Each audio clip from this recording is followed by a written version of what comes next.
Now, what if we want to go from grams all the way to molecules of an atom?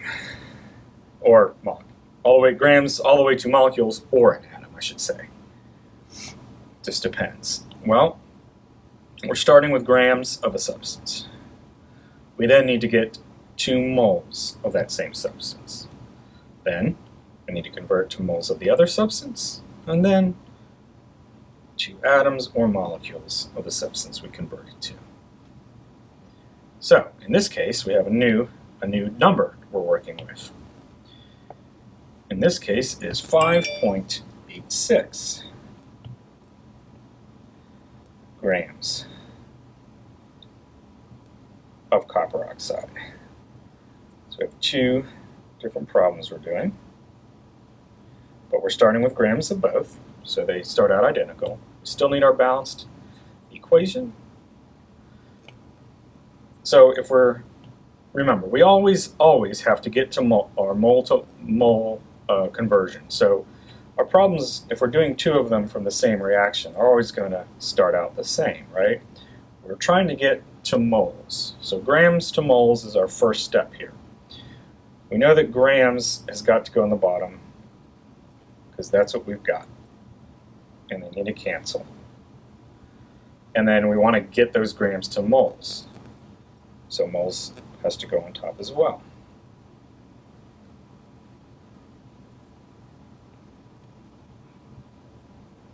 So grams to moles of copper oxide. Well, how many grams of copper oxide were in a mole of copper oxide? We had that back here, right? Where was that? Here it is. We already calculated that. Let's not try to calculate it again. It was 79.5454. But we'd have to go to our periodic table to calculate that. That is the molar mass of copper oxide. 1 copper atomic mass plus 1 oxygen's atomic mass from our periodic table.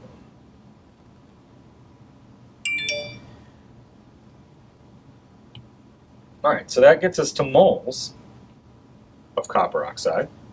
So we are from here to here, right? Grams to moles. We went to the periodic table to get our molar mass, technically.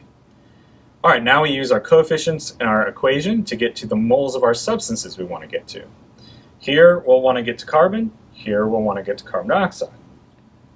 All right, so we've got to put moles of copper oxide. Oops. We've got to put moles of copper oxide on the bottom, so they cancel. Oops, that's not a 2-1. And we've got to get the moles of what we want on top, because that's what we're trying to convert to. So here it's carbon. Here it is CO2. We look for our mole ratios. All right, copper oxide is 2 to 1 for carbon, and again it's 2 to 1 as well for carbon dioxide. The same ratios. 2 to 1, 2 to 1. Moles will cancel. Copper oxide will cancel. All right, and that gets us to this stage.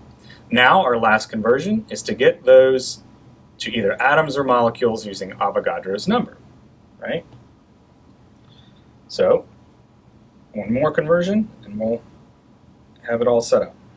We know we have moles of carbon here and moles of CO2 here, so those both need to go on the bottom to cancel out. Moles of carbon, moles of CO2. And what are we trying to get to? We're trying to get to atoms or molecules. Well, carbon is an atom. It's an element, atom of an element. So here it's going to be atoms of carbon. CO2 is a molecule, so it will be molecules of CO2 here. And we know that Avogadro's number is 6.022 things for every mole. So our thing here is an atom, so 6.022 times 10 to the 23rd atoms for every mole. And on the bottom, our thing is a molecule, 6.022 times 10 to the 23rd molecules for every mole. Now our moles of CO2 cancel out, and our moles of carbon cancel out, and we are done setting things up. It's now a matter of solving. So for carbon, we'll multiply 5.86 by 6.022, then we'll divide by 79.5454, and then divide by 2, and I get let's see, this will be to 3 sig figs, 0.222 times 10 to the 23rd atoms of C. However, we're not done, are we? We got to move that decimal. So I got to go to the right once, which means I reduce it down to 22. So my final answer is 2.22 times 10 to the 22 atoms of carbon. All right, let's do carbon dioxide. 5.86 times 6.022 divided by 79.5454 divided by 2. And sure enough, it's the same problem, right? 0. Why am I don't even need to do that. It's the same problem. So 2.22 times 10 to the 22 atom, or molecules. Sorry, it's not the exact same molecules because they are different identities, right? But it's the same math. So we get the same quantities of particles. Particles are just different, atoms versus molecules. And that's how we do all the different variations of stoichiometry. So what we can see as a common thread is we always use a mole-to-mole calculation regardless at some stage. It's just the difference between where we're starting and where we're going as to what other types of conversions we'll be doing, whether that be a molar mass conversion or a Avogadro's number conversion.